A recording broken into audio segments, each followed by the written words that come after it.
ചേട്ടൻ എന്തിനാ ടെൻഷൻ അടിക്കുന്നേ? ചേട്ടന്റെ ബഡ്ജറ്റിന്റെ പകുതി മതി ഈ പറഞ്ഞതെല്ലാം വാങ്ങാം. അതെങ്ങനെ? അതാണ് TJM ഹോൾസെയിൽ മാജിക്. പാലക്കാട്ടെ ഏറ്റവും വലിയ wholesale bridal jewellery TJM Gold and Diamonds Manufacturers and Wholesalers, Pallikulam road, Thrissur, Sultanpet road, Palakkad. നെല്ലിന്റെ വില ലഭിച്ചില്ല. എരുമപ്പെട്ടി കടങ്ങോട് പഞ്ചായത്തിലെ കർഷകർ പ്രതിസന്ധിയിൽ.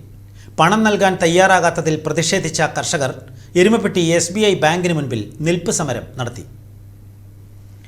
എരുമപ്പെട്ടി പഞ്ചായത്തിലെ മാഞ്ഞാർ പാടശേഖരം, കടങ്ങോട് പഞ്ചായത്തിലെ കാവാലൻചിറ, പാഴിയോട്ടുമുറി, കരിയന്നൂർ എന്നീ പാടശേഖരങ്ങളിൽ നിന്നുള്ള 50-ലധികം കർഷകരാണ് എരുമപ്പെട്ടി SBI ബാങ്കിലെത്തി പ്രതിഷേധിച്ചത്. 600 കർഷകർക്ക് നെല്ലിന്റെ വില ലഭിച്ചിട്ടില്ല എന്ന് കർഷകർ പറയുന്നു.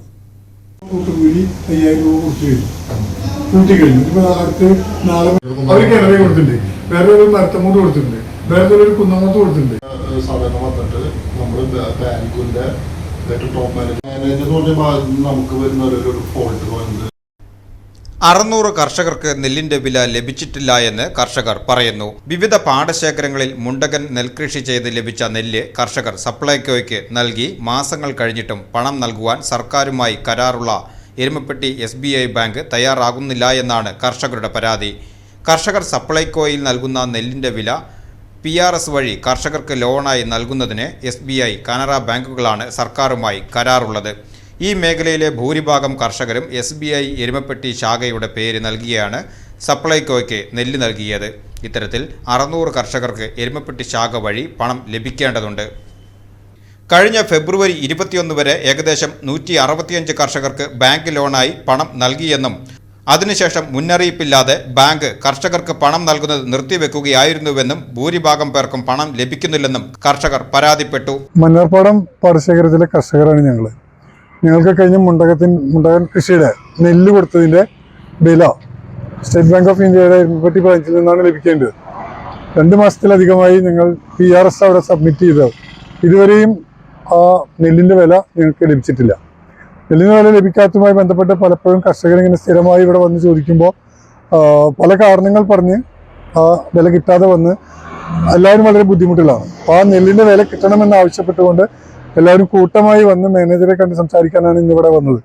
മാനേജറോട് കാര്യങ്ങൾ സംസാരിച്ചപ്പോൾ മാനേജർ പറയുന്നത് ഈ ലോൺ ഇഷ്യൂ ചെയ്യുന്നതിന് ഹെഡ് ഓഫീസിൽ നിന്ന് ബ്ലോക്ക് വന്നിരിക്കുന്നു എന്നാണ് അദ്ദേഹം തരുന്ന മറുപടി. പക്ഷെ അതിന് പരിഹാരം എന്തെന്ന് ചോദിക്കുമ്പോൾ കൃത്യമായൊരു മറുപടി അദ്ദേഹത്തിൽ നിന്ന് ലഭിക്കുന്നില്ല. സപ്ലൈകോ പണം കൊടുക്കണം എന്നാണ് അവർ മറ്റൊരു തരത്തിൽ പറയുന്നത്. സപ്ലൈകോയിൽ നിന്ന് പണം പിന്നീടാണ് കിട്ടുക. സാധാരണഗതിയിൽ PRS കൊടുക്കുമ്പോൾ ബാങ്ക് ലോണായി കർഷകർക്ക് പൈസ തരികയാണ് ചെയ്യുക, നെല്ലിൻ്റെ വില കിട്ടുകയാണ് ചെയ്യുക. പക്ഷെ അത് ഇവിടെ 600ഓളം കർഷകർക്ക് കൊടുക്കാനുള്ളതിൽ 168ഓളം പേർക്ക് മാത്രമാണ് ഇപ്രാവശ്യം നെല്ലിൻ്റെ വില നൽകിയിട്ടുള്ളൂ. ബാക്കിയുള്ളവർക്ക് എന്ന് കൊടുക്കുമെന്ന് പറയാൻ പോലും ഈ ബാങ്ക് മാനേജർക്ക് കഴിയുന്നില്ല. ഈ സാഹചര്യത്തിലാണ് നെൽ കർഷകർ എല്ലാവരും കൂടി ഈ ബാങ്കിന് മുന്നിൽ ഈ ഒരു പ്രതിഷേധ സമരവുമായി വന്നിട്ടുള്ളത്. ഇത്തരത്തിൽ 10,000 രൂപ മുതൽ 3 ലക്ഷം രൂപ വരെ നെല്ലിന്റെ വില ലഭിക്കാനുള്ളവരുണ്ട്. പണം ലഭിക്കാൻ കർഷകർ ബാങ്കിൽ കയറിയിറങ്ങി മടുത്തതോടെയാണ് പ്രതിഷേധവുമായി എത്തിയത്. SBIയുടെ സമീപ പ്രദേശങ്ങളിലെ ബാങ്കുകളിൽ നിന്ന് നെല്ലിന്റെ വില കർഷകർക്ക് നൽകുന്നുണ്ടെന്നാണ് അറിയുന്നതെന്നും കർഷകർ പറയുന്നു. ഫെബ്രുവരി 21 ശേഷം കർഷകർക്ക് നെല്ലിന്റെ വില നൽകുന്നത് ബാങ്ക് ഹെഡ് ഓഫീസിൽ നിന്നുള്ള നിർദ്ദേശം വഴി നിർത്തിവെച്ചിരിക്കുകയാണെന്നും വില നൽകാൻ പുതിയ നിർദ്ദേശം വരുന്ന മുറയ്ക്ക് വില നൽകുന്നത് പുനരാരംഭിക്കുമെന്നുമാണ് ബാങ്കിന്റെ ഭാഗത്തു നിന്നുള്ള വിശദീകരണം. പാടശേഖര സമിതി ഭാരവാഹികളായ CK Surendran, AA Abdul Majeed, AM Nurjahan, panchayat അംഗങ്ങളായ കക്കാട്ട് ഗോവിന്ദൻകുട്ടി, CP തോമസ് എന്നിവർ പ്രതിഷേധ സമരത്തിന് നേതൃത്വം നൽകി.